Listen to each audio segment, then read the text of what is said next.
Olá, amigo telespectador da Rede de TV Mais, TV Arte HD. Está começando mais uma edição do Plantão de Notícias e vocês acompanham conosco. Após crise na Bolívia, presidente Lula afirma que torce para a democracia prevalecer na América Latina. Brasil não atinge a meta de fechamento dos lixões a céu aberto. E o Supremo Tribunal Federal estipula 40 gramas de maconha para diferenciar usuário de traficante. E um estudo indica que eventos climáticos representam uma ameaça à infraestrutura de transportes. Devedores e credores ganham um novo canal para acordo. E essas e outras notícias vocês acompanham com a gente, inclusive a 12ª rodada do Esporte Brasileirão. Vocês acompanham também as notícias locais com Maurício Aragão. Está começando agora mais um Plantão de Notícias.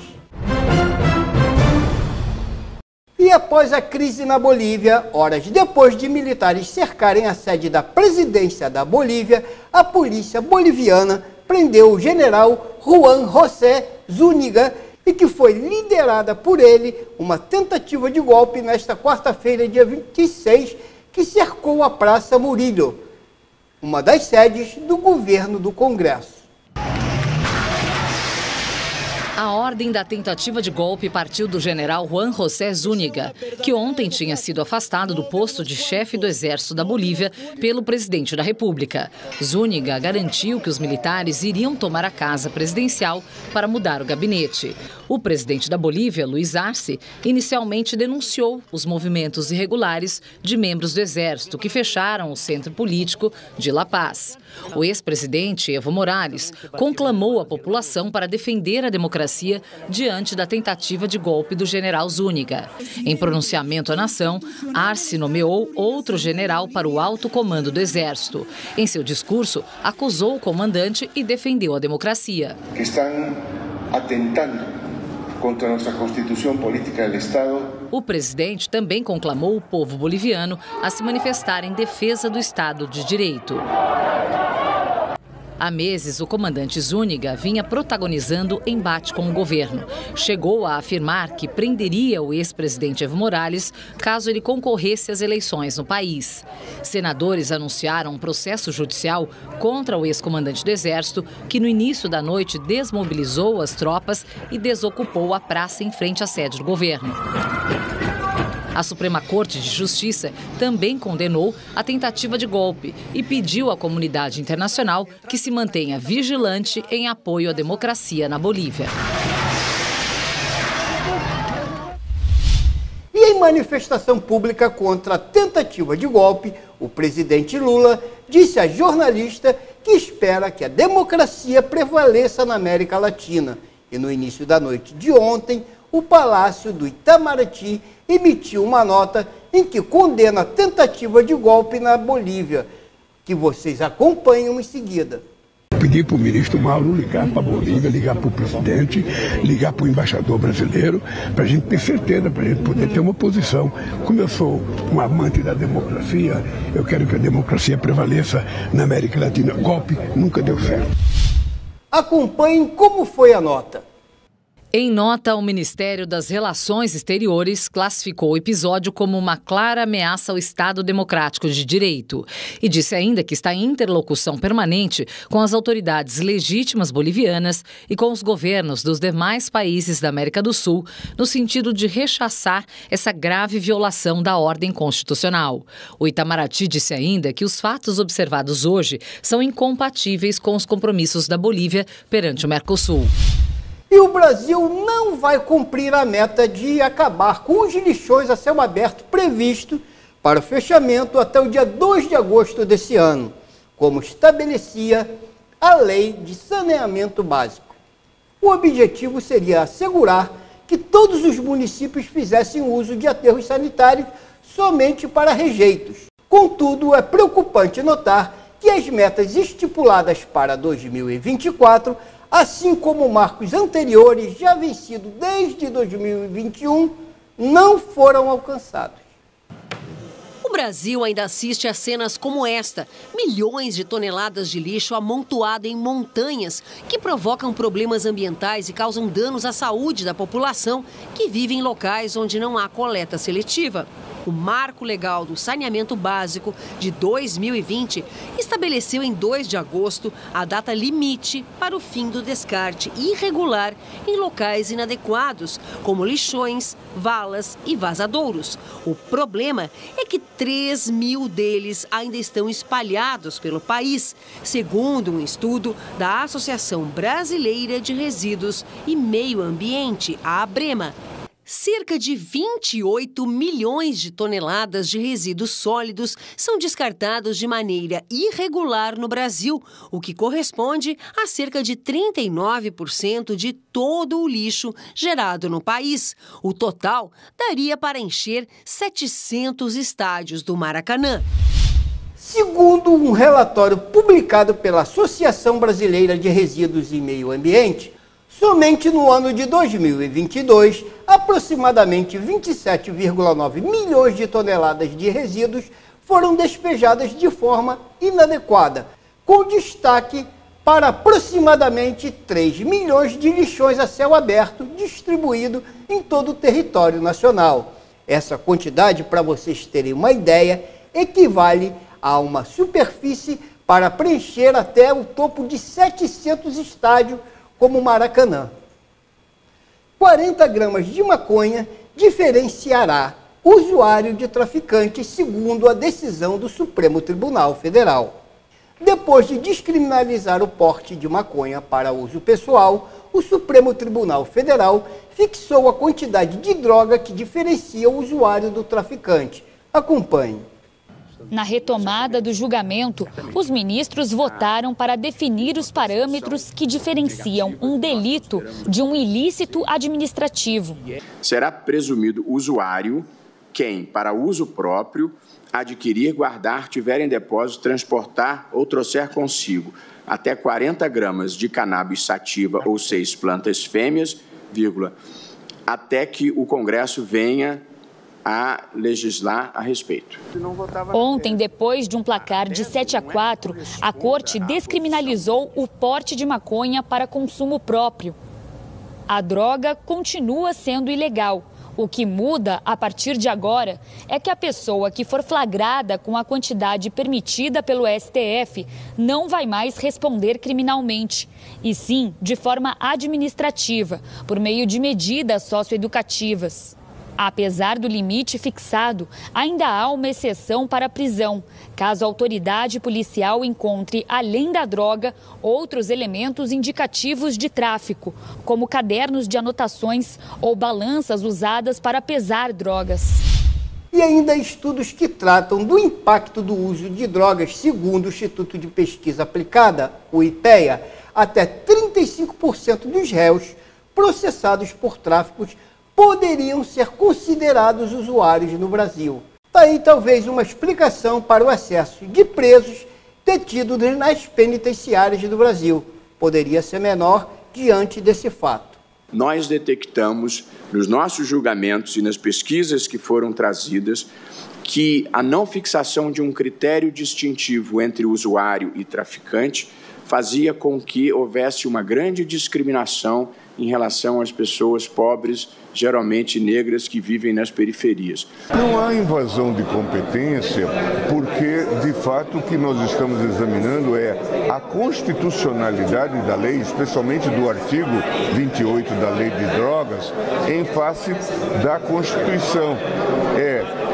Não permitir que as pessoas tenham antecedentes criminais por serem viciadas. Isso já ocorreu em várias cortes do mundo e agora está ocorrendo no Brasil. Em reação, o presidente da Câmara, Arthur Lira, oficializou a criação de uma comissão especial para analisar a PEC das drogas, para incluir na Constituição a criminalização do porte e da posse de drogas.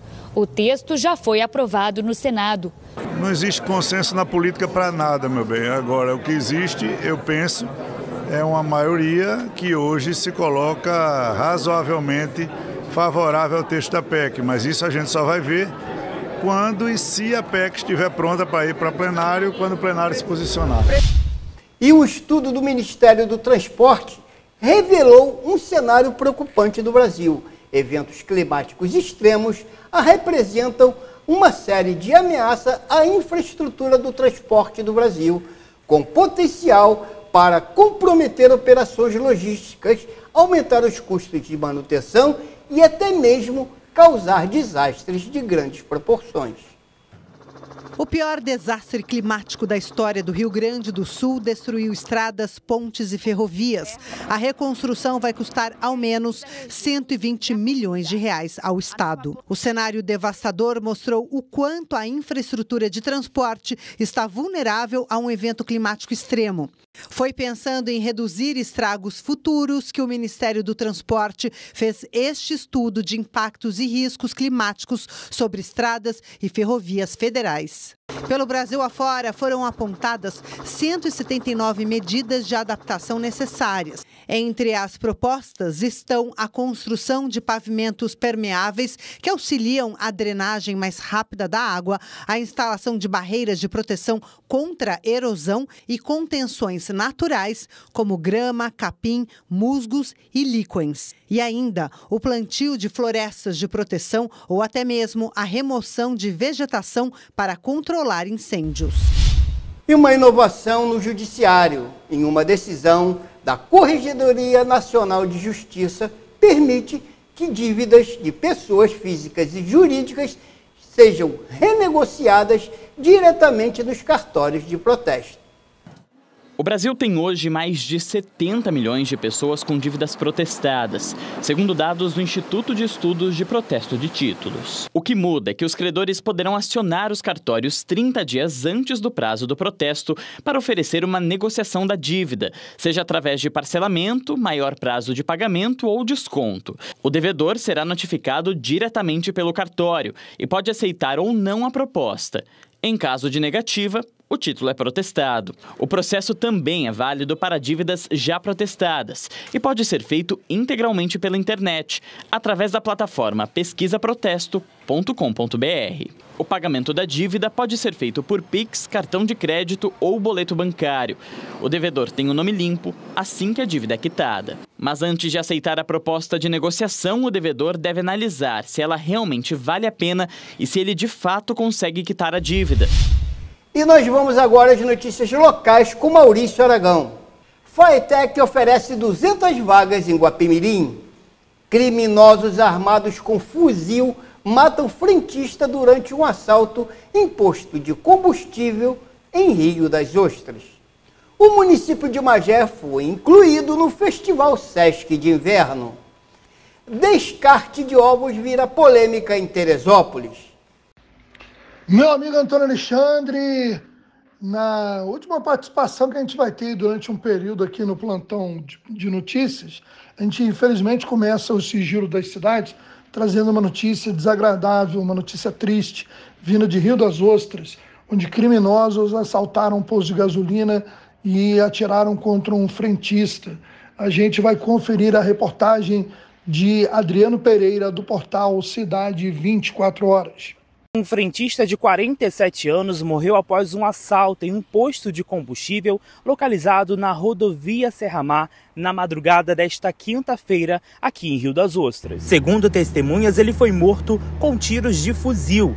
4 elementos chegaram em um veículo, anunciaram o assalto, renderam o frentista e o levaram até o cofre. Sem acesso ao equipamento, criminosos deram coronhadas e agrediram o funcionário. Sabendo que iria ser morto, ele ainda entrou em luta corporal com os criminosos e tentou fugir, quando foi morto a queima-roupa. Segundo testemunhas, os criminosos portavam um fuzil, mesma arma que alvejou o trabalhador.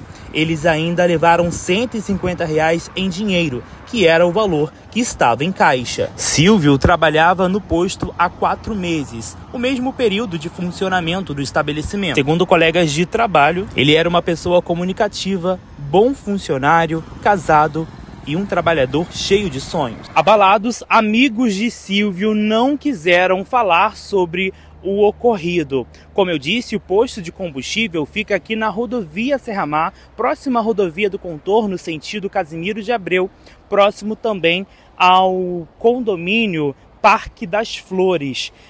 O corpo foi removido ainda pela madrugada para o Instituto Médico Legal de Macaé e a Polícia Civil busca prender os envolvidos neste latrocínio que aconteceu na madrugada desta quinta-feira neste posto de combustível aqui em Rio das Ostras. A FATEC Guapimirim já está com inscrições abertas até o dia 14 de julho para os seus cursos gratuitos.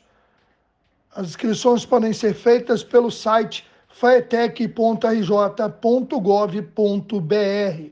Você vê aí nesse primeiro card o cronograma das inscrições.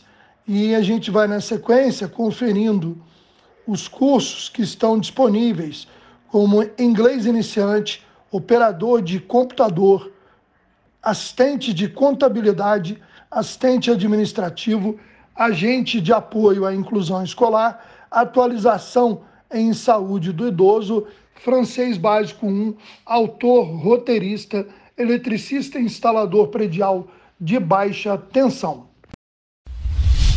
E a cidade de Magé foi confirmada pela primeira vez como uma das que estará recebendo programação do Festival Sesc de Inverno. Inclusive, já tem um primeiro show confirmado no dia 13 de julho, às 21 horas, na Arena Magé, em Piabetá, com o cantor Falcão. A informação é de que no domingo, dia 14, haverá outro grande show no mesmo local, mas ainda não havia sido anunciada qual será esta atração. O Festival Sesc de Inverno começou há alguns anos como o Festival Sesc da região serrana e foi crescendo hoje, abrangendo vários municípios de diferentes regiões. E muita polêmica em Teresópolis, depois que na parte da manhã da última segunda-feira, uma comerciante de ovos que vendia os produtos em um veículo na rua Alfredo Rebelo Filho, no Alto, próximo à delegacia, teve uma grande quantidade de ovos apreendidos e descartados no lixão do município, como a gente vê nas imagens flagradas pelo repórter Cacau, colaborador aqui da nossa TV Arte HD, Rede TV a Mais e do nosso plantão de notícias. A Prefeitura de Teresópolis se pronunciou sobre essa polêmica questão, dizendo que a recente ação de fiscalização é uma resposta a denúncias de venda irregular de ovos na cidade e que foi constatado que os ovos comercializados não possuíam selo de inspeção sanitária. De acordo com normas sanitárias vigentes, produtos alimentícios sem esse selo são considerados irregulares e sem garantia de qualidade e segurança. De qualquer forma, a maneira como transcorreu repercutiu muito mal para a administração municipal e requer, pelo menos, um trabalho diferenciado em casos como esse, diante de pessoas que querem apenas sobreviver. E vocês acompanham em seguida a previsão do tempo. Temperaturas em queda no sul do país avançam e devem chegar à região sudeste. Acompanhem a previsão do tempo. Destaque nessa quinta-feira para o ar frio ganhando força no sul do país. Depois do deslocamento da frente fria, as temperaturas voltam a entrar em queda, principalmente na região sul do Brasil.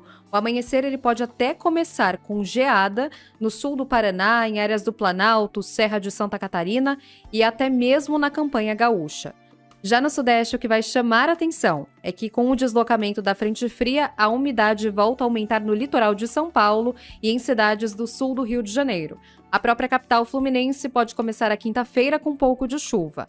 Já no sudeste do país, com a infiltração marítima provocando o aumento da umidade, o litoral norte de São Paulo pode receber chuva moderada.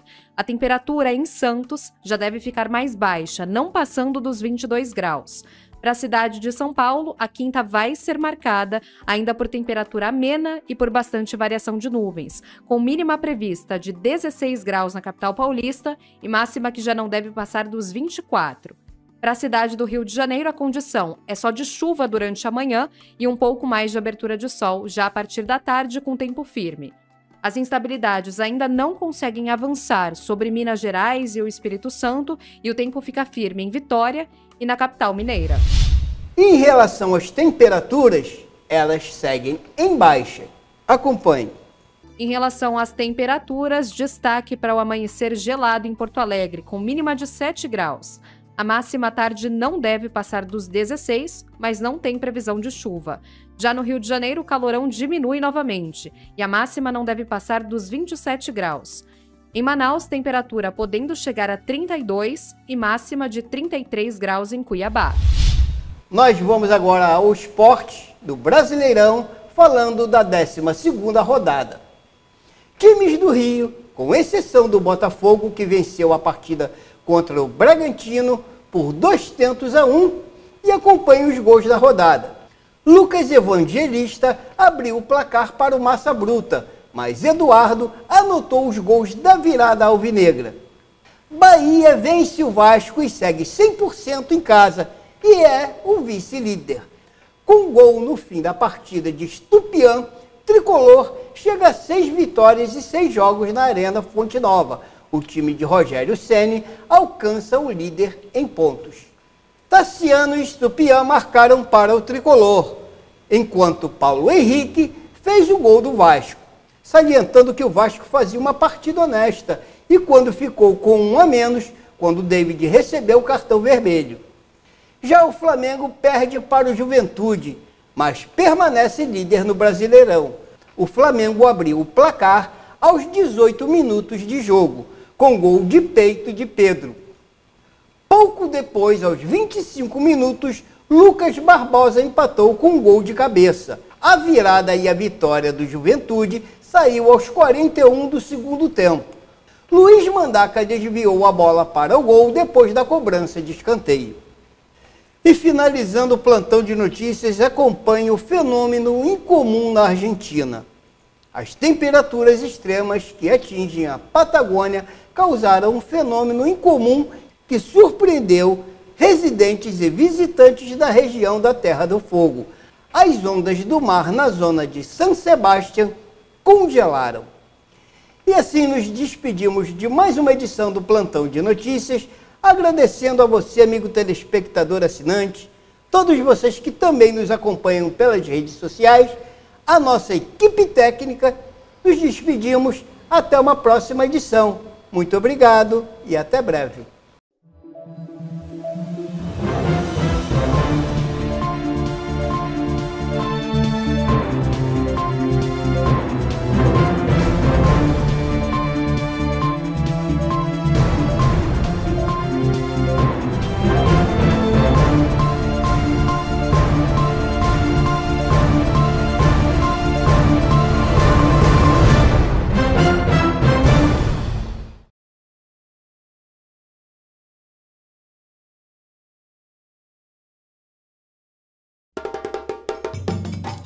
Magé tem história, e a história do Brasil literalmente passa por Magé. A lenda do encantamento da indígena Miringiba, o axé de Maria Conga e os milagres do Padre José de Anchieta no Poço Bento. Aqui tem de tudo: praia, cachoeira, campo, cidade, tudo em um município só. Os historiadores que me desculpem a abstração, mas imagino o que seria do Brasil sem Magé.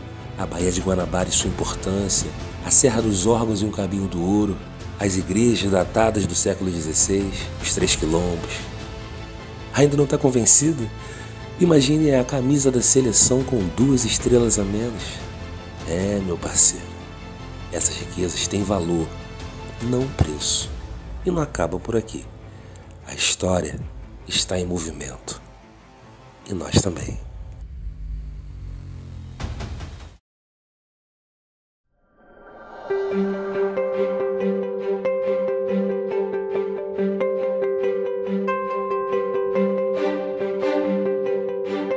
Bem-vindo a Teresópolis!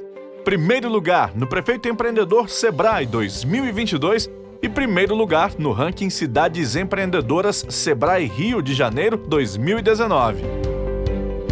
Com área de 773.338 km², 185.820 habitantes, PIB de 5,3 bilhões de reais, PIB per capita de mais de 29 mil reais, IDHM de 0,730. Localização privilegiada. Capital nacional do montanhismo.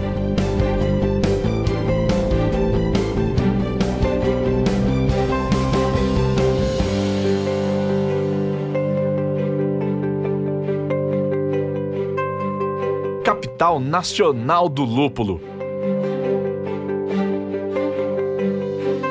Sede da maior empresa de tecnologia do estado. A segunda maior feira de artesanato do país. Primeiro lugar em agricultura e responsável por 90% da produção de hortaliças de todo o estado do Rio de Janeiro. Com mais de 5.000 agricultores familiares e produtores rurais. Estrutura pronta para o seu destino turístico. Calendário de eventos anuais consolidado.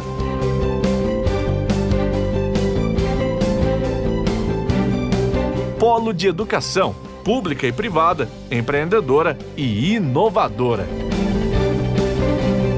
A cidade mais segura do estado do Rio de Janeiro.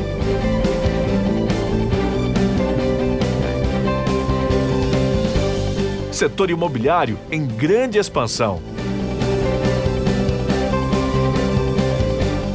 Incentivos públicos. Para indústrias, redução do ICMS de 21% para 3%. E tem autonomia para incentivos fiscais. Teresópolis está pronta para você investir, morar e ser feliz.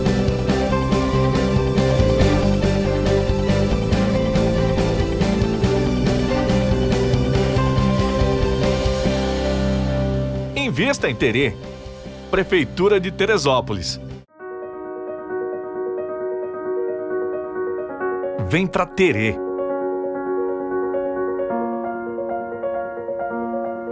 Descubra os encantos que Teresópolis reserva para você. Não importa a estação do ano, Terê está sempre pronta para você.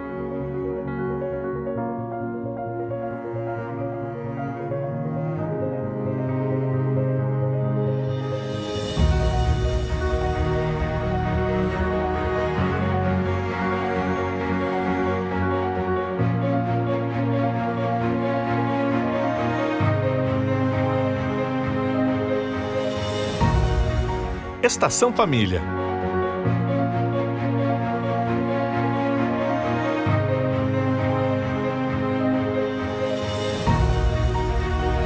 Estação Chocolate.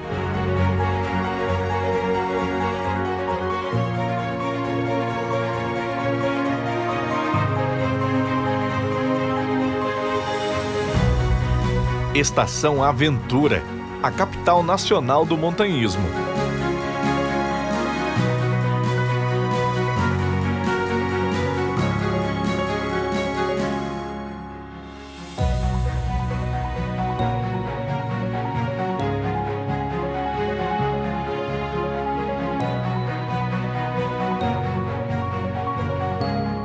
Estação Inverno.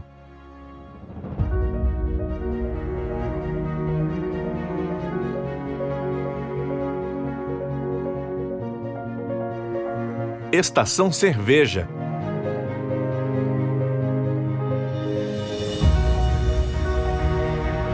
Rota cervejeira na capital nacional do lúpulo. Teresópolis, terra de luz.